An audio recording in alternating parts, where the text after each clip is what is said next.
What happened, Bobby? I thought you were supposed to be the best general in the world. Instead, you're just tucking your tail and running. Granny Lee on the run.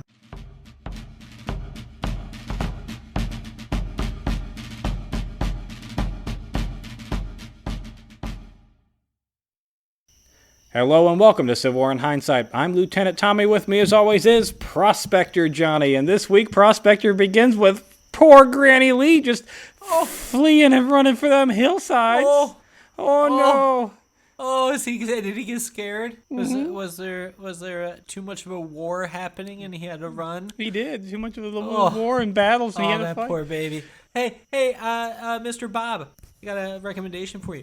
Maybe don't say you're retiring and then join up with the traders. Yeah, that's true. Don't do that. So the fighting on Sheep Mountain does continue on the 13th of September. Like I said, Granny Kentucky? Lee is gonna. No, this is in Kanawha Valley in Western Virginia. Okay, all right. So, but kind of that. Yeah. So this is where Robert E. General Lee area. is thinking he's going to take the mountain by storm, and he. Okay, and he, gotcha. And he I'm doesn't. caught up. And he doesn't. And so he splits up everybody, tries to go up the mountain, and realizes that Nope, not going to work for you. So the campaign fails for several reasons. First, there is a large storm that comes through on the night of the 12th that destroys what little provisions the Confederates had, so a long campaign is out of the question. They either attack and win that night, or very quickly after, or they're going to be without food. Okay, so probably provision. It Food, destroyed food. their food. It got All their food. bread and stuff soaked and ruined it. Yeah, sure did. The defenses at the Elkwater, near where Reynolds' headquarters were, proved to be too stout of a defense for the three Confederate columns to break through. They do attempt to attack there, but Reynolds is able to defend without really much difficulty. And when Colonel John A. Washington, who's the great-grandnephew of George Washington, was shot and killed, the Confederates broke off their assault. I'm sorry. The founding father's great grandson, yes, was fighting on the Confederate side. Yeah. was fighting for that. And really, and while he was scouting the Union position, spinning in his grave. Maybe Your great granduncle is ish. Probably not, because he was a pretty big slave owner. Anyways, while he was scouting the Union position, he does get ambushed and shot and killed. So assault kind of gets broken off at that point. At Cheat Summit, fuck around and find out. At Cheat Summit Fort, Colonel Albert Rust and General Samuel Anderson of the Confederates were each commanding around 1,500 men. They were sent as a main assault against a fort of just 300 men. But those 300 men fought so well and knew the terrain so that they were able to convince the Confederates, the few that were captured, that, hey, there's like 5,000 of us up there. There's 10,000 of us up there. There's 1 million of us up there. Yeah. So you don't want to go up there. It's impenetrable. We will keep coming. But it's 300 dudes. It's just 300 dudes. Fought off 1,500. Yeah. Because the high ground, right? Yeah. They had to come up a mountain after a storm. Well, that and General Anderson and Colonel Russ believed the Unions that were captured, the Union soldiers were captured, and said, we can't, nope. Even though they damn near outnumber why would they them, lie? Yeah, even though they damn near outnumber them like 10-1, they're still like, no, we can't do it. We can't do it. Why would they lie, right? Well, and after your provisions have been destroyed, and I'm guessing everybody's tired, and hiking up a mountain's kind of hard, and we already know they don't have the supplies to do the things they need to do, so they can't chance coming up across even an equal force. Yeah. General Reynolds, seeing the timidness of Lee, sent reinforcements to Cheat Mountain Fort, but by the time these reinforcements actually arrived, the Confederates had already pulled out. So, so Lee's fast, huh? So Lee's fast. Did he run track and field in at primary school, or? Yeah, he might have. By the 17th, all of Lee's forces were gone, and he earns the nickname Granny Lee in the Southern papers. So this isn't just Northern propaganda. This is the Southern papers calling him Granny Lee. Of this loss... Now, Lincoln got rid of Northern papers that were kind to the South. Is he importing Southern papers that are mean to the South? Maybe. He might be. How far does his reach go? He should be. General Lee will write of his loss, and I quote, All the chance for surprise was gone. The provisions of the men had been destroyed the preceding day by the storm. They had nothing to eat that morning, could not hold out another day, and we were obliged to withdraw. It is with grievous disappointment to me, I assure you, but for the rainstorm, I have no doubt it would have been successful. No, Lee, it wouldn't have been successful, because where you did attack, you failed. Your troops did not attack the way they were supposed to coordinate That's the assault. because they were hungry, though. Yeah, well, even if they had the food, they didn't attack the way they were supposed to coordinate the assault. They were deceived into thinking that there was a larger force there than there actually was. I'm going to go ahead and chalk it up to why the Union lost at the Battle of Manassas is the same reason why your troops lost here at Sheep Mountain, is because they weren't trained, they didn't know what they were up against, and any little bit of deceiving, they're like, yeah, that makes sense that they've got 20,000 troops up there when they have 2 guys. Counterpoint. Actually, just different point, because it's not a counterpoint. The South is filled with God-fearing men, right? Yeah, mostly. Yeah. I'm sure Robert E. Lee is a God-fearing man. How do you not see storms rolling through and ruining your rations as a message from God the night before you're supposed to go to battle? Don't go fight. And then you still go and try. Yeah, that might be it. I mean, this is God literally telling the South, guys, don't do this. War's over. Stop it. Yep. Maybe don't enslave people. I know during the times that the Bible was written, everybody was enslaved, but don't worry about that anymore. Nope. Now it's time to get over that. Ignore that section. And knock it off. Yeah, ignore that section that literally talks about the logistics of buying and selling slaves. Anyways, the Union is going to lose 10 killed during this campaign, 14 wounded, and 64 captured to an unknown Confederate losses, although Reynolds himself reports stated that there was 100 killed and 24 captured with unknown wounded. So that's from his side, that's right? Reynolds. No. Reynolds is reporting that that's what he killed on the Confederate side. Side. Although it's just his report. Robert E. Lee says, didn't lose a guy. I mean, and now he's lying? My goodness, this guy doesn't stand a chance at the pearly gates. But our good news comes with bad news, as the siege of Lexington over in Missouri, Johnny, is focusing around a small cottage where the Union forces have dug in. No signs from General Fremont that he has any intentions on relieving the Union forces at Lexington. So, thanks, Fremont. Way to just leaving him out to hanging him out to dry. Hanging him out to dry. Fremont's just hanging him out to dry.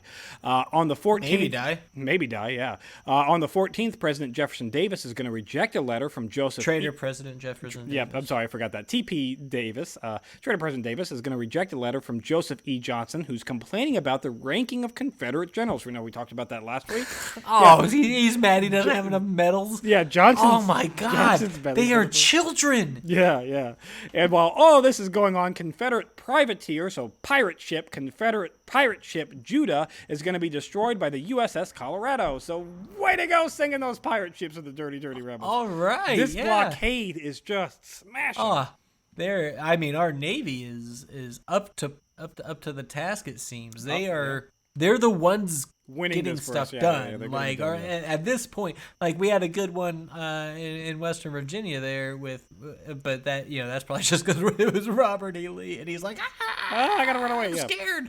The Navy is really holding us down. The third ranked general in the Confederacy just ran like a little bitch. There's a reason he's third. Yeah, probably a reason he's third. Lincoln's cabinet is going to meet on the 15th to continue to discuss Fremont's removal because, he's leaving his men up to dry. He had the whole Emancipation Proclamation thing. He's a little off martial law. He's a little off his rocker. His wife went to talk to Lincoln too, right? Yes. Now he's getting fired. I wonder if that's connected in any way. If maybe she brought undue attention to what was going on over there, and he did pay closer attention and realize that Fremont was being kind of a dick and had to go. He makes this decision a little bit easier when he arrests Federal Colonel Frank Blair, who is also a prominent politician, for, Johnny, I shit you not, using inappropriate language and being insubordinate during a staff meeting.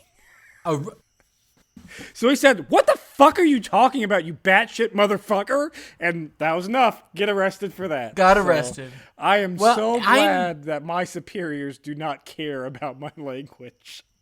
I'm a little surprised, actually, that he wouldn't have gotten promoted after that on account of Lincoln's love, apparently, for dictatorship-type behavior. Yeah, well, he's not been dismissed as of yet.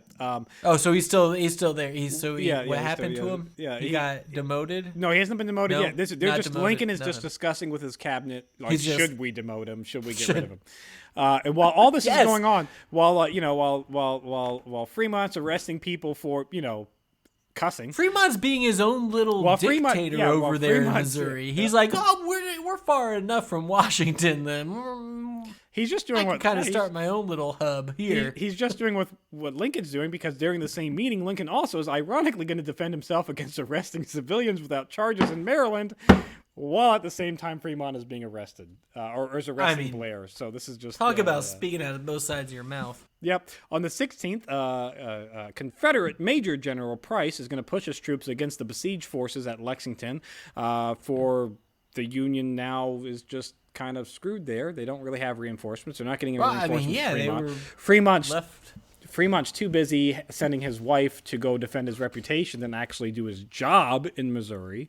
So, yep. But for now, the Union Seems forces... like maybe he should have just sent his wife to do his job in Missouri. Yeah. He probably would have had a better outcome there. At least on the 16th, the Union forces do withhold that first assault. So, hopefully, Okay. maybe. All right. Fingers crossed that we can keep this going. Yep. But while all that's going on, the USS Conestoga is going to take 2 prizes on the Cumberland River in Kentucky, again establishing more of a Union blockade control off the riverways in Kentucky. So we're kind of fortifying Kentucky, essentially. Trying to, at least, yep. Yeah. Maryland legislatures are going to decide not to convene on the 17th of September due to, Lincoln illegally arresting a few of them. So yeah, I'm sure they weren't happy about that. they're like, well, we're just not going to that would meet be because we don't upsetting. want to be viewed as... Arrested? Yeah. Well, we don't want to be arrested because Is this a sting operation you're doing? Because What's Lincoln going on? thinks that we might be Southern sympathy. To be fair, though, there were some some Maryland legislators that were talking about secession, so Lincoln got around that by just arresting those guys.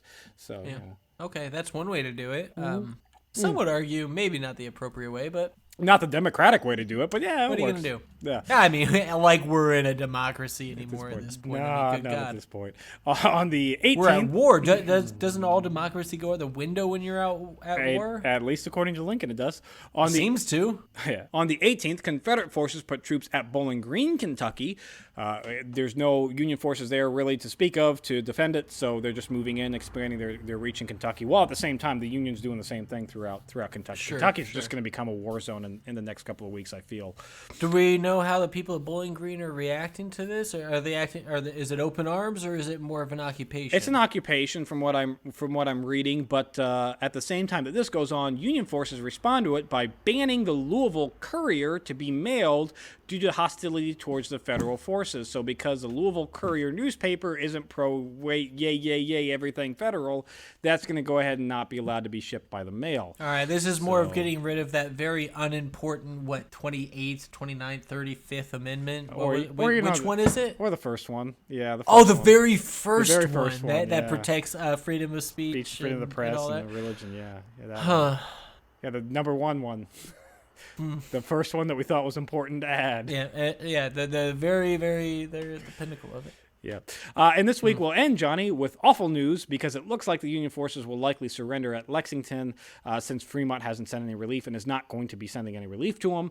In conjunction with that move, the Confederates are going to move troops from Tennessee, from eastern Tennessee or western Tennessee, into Barbersville, Kentucky, dispersing the few Union forces that are there. So these moves of getting over Missouri and moving into Bowling Green, Kentucky, and Barbersville, Kentucky. Yeah, there we go. Getting these names right all over the place. You got it. Yeah, I know it. These moves are going to give Confederates their western strong points of Columbus, Kentucky, Bowling Green, Kentucky, and the Cumberland Gap. So not great.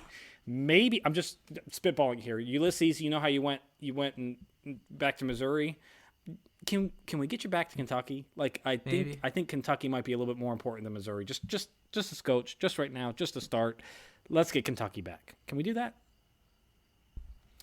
That's it for this week in Civil War in Hindsight. Please remember to like, share, and subscribe, and join us on Historic Hindsight, where we rip apart your saints and we talk about KKK riots.